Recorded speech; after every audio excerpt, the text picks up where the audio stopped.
June 1944. The sun had not yet risen over the French countryside when a convoy of young American soldiers arrived in complete silence. They looked like ordinary troops, carrying maps, helmets, and heavy equipment.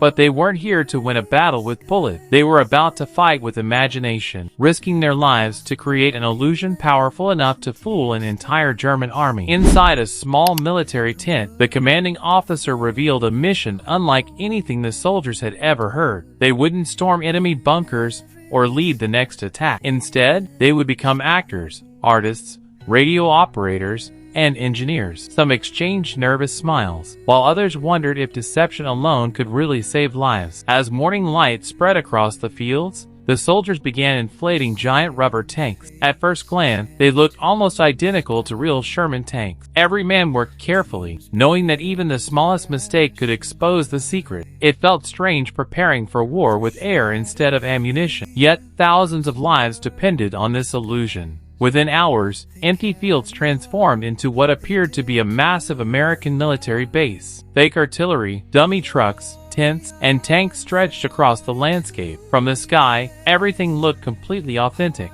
The soldiers quietly admired their work, hoping the enemy would see exactly what they wanted them to see. While some soldiers built the fake camp, others filled the airwaves with carefully scripted radio messages. Every transmission copied the habits of real combat units. Voices sounded confident, busy, and believable. Somewhere beyond the front line, German intelligence operators were listening, completely unaware they were hearing a performance instead of a real army. As darkness covered the countryside, powerful loudspeakers echoed the sounds of engines, moving tanks, marching soldiers, and construction crews. The noise rolled across the night, convincing anyone nearby that thousands of troops had arrived. Hidden in the shadows, the Ghost Army waited quietly, trusting that sound could become a weapon. At first light, German reconnaissance teams studied the American positions through binoculars. They counted tanks, trucks, and artillery exactly as expected. Everything appeared perfectly normal. Every inflatable vehicle, every fake campfire, and every radio transmission strengthened the illusion. The deception was beginning to work. Inside German headquarters, officers carefully examined aerial photographs and intelligence reports. Every piece of evidence pointed toward the same conclusion. A major American force was preparing to attack. Without realizing it,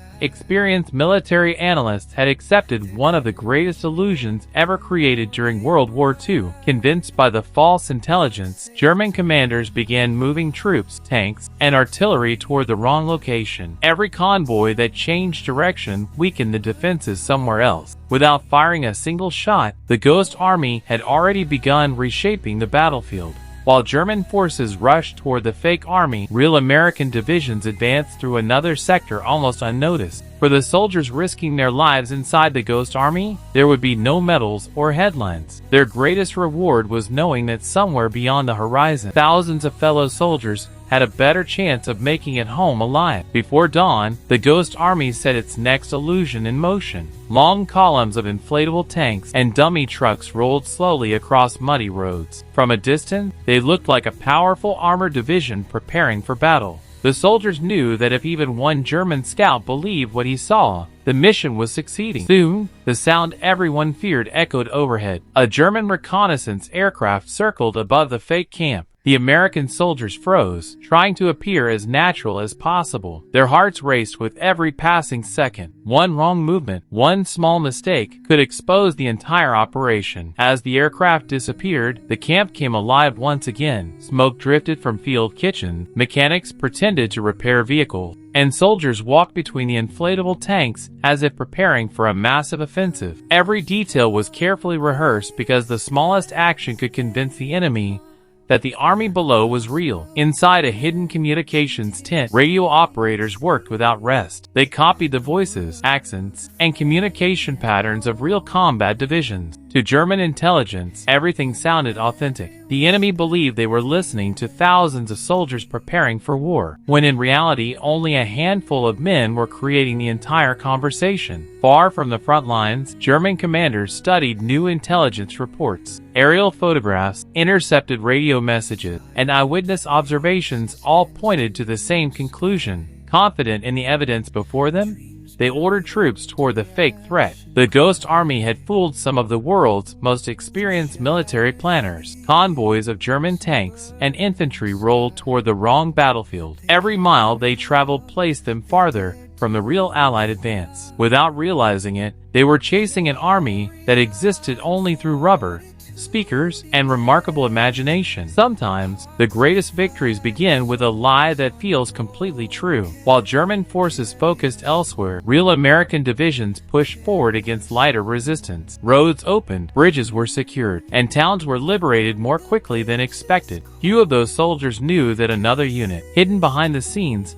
had helped make their advance possible. Every German unit drawn away from the real battlefield meant fewer bullets flying toward Allied troops. The Ghost Army understood that success would never be measured by enemy casualties. It would be measured by the lives of young soldiers who survived because the enemy had been looking in the wrong direction. That evening, the men gathered around a small campfire. There were no victory speeches and no reporters waiting to tell their story. They laughed quietly, shared simple meals, and wrote letters home. None of them knew if history would ever remember what they had accomplished. Before sunrise, the fake camp disappeared almost as quickly as it had appeared. Inflatable tanks were packed away, radios were switched off, and tire tracks slowly faded into the mud. The Ghost Army moved on to its next mission, leaving behind nothing but confusion, and one more successful deception that saved countless lives. As the Allies pushed deeper into France, every mile came with danger. Yet the Ghost Army continued its silent work behind the scenes. They never charged enemy trenches or led dramatic attacks. Instead, they created opportunities for others to survive. Their greatest victories were the battles that never had to be fought. When American troops entered abandoned German positions, they were surprised by how quickly the enemy had withdrawn. Destroyed bunkers and empty trenches stretched across the landscape.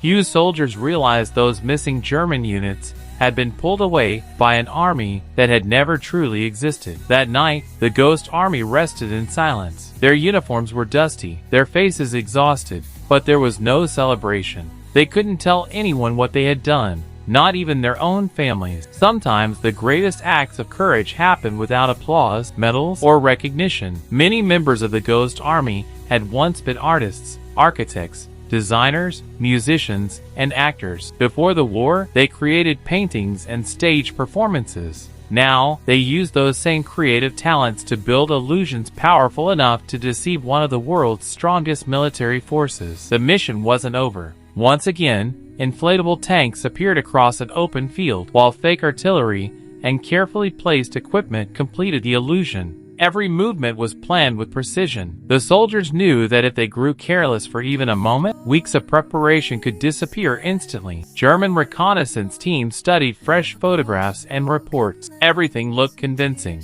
Confident in their intelligence, commanders once again shifted valuable troops toward the wrong location. Without realizing it, they were making the same costly mistake for a second time. While Germany focused on the illusion, real Allied forces crossed rivers, secured bridges, and liberated more towns across France. The fighting remained fierce, but resistance was weaker than expected. Once again, the Ghost Army had quietly changed the course of the battlefield. For the men of the Ghost Army, success wasn't measured by territory captured. It was measured by empty hospital beds, by soldiers who returned home instead of becoming another name on a memorial. Every successful deception meant fathers, sons, and brothers had another chance to see their families again. Even after another successful mission, strict orders remained in place. The operation was classified. No photographs, no interviews, no public recognition. The men carried one final responsibility: to protect the secret. Even after the war had ended, as the convoy disappeared into the distance, the soldiers looked back one last time at the empty field where another imaginary army had stood. They left behind no monuments and no headlines. Only years later would the world discover that these quiet heroes had helped save thousands of lives using nothing more than creativity, courage, and deception. By the final months of the war, the Ghost Army had completed dozens of dangerous deception missions. They had never become the heroes of newspaper headlines, yet their invisible victories had helped shape the battlefield. Sometimes, the greatest triumph isn't destroying the enemy. It's preventing the fight from happening at all. When the war finally ended, the soldiers expected they could tell their incredible story. Instead, they were handed one final order: remained silent. Every mission, every fake tank, every carefully crafted illusion would remain classified. Their greatest achievement had to stay hidden from the world. The young soldiers returned to America as ordinary veterans. Families welcomed them with hugs and tears, believing they had fought like everyone else. They smiled, embraced their loved ones, and quietly carried a secret they could not share, not even with the people they loved most. Years passed. The men built families, started careers, and grew older. Friends thanked them for serving, but no one knew the remarkable truth. History celebrated famous generals and great battles, while the ghost army quietly faded into the background, their sacrifice hidden behind silence. For decades, they kept their promise. Old photographs, faded maps, and forgotten memories remained locked away in boxes. Sometimes they looked at those keepsakes and remembered the fear, the laughter, and the impossible mission that had once changed the course of a war. Many years later, classified military records were finally released. Historians uncovered an extraordinary story that sounded almost too unbelievable to be true. The world discovered that a small group of artists, engineers, actors, and radio operators had outsmarted one of history's most powerful armies.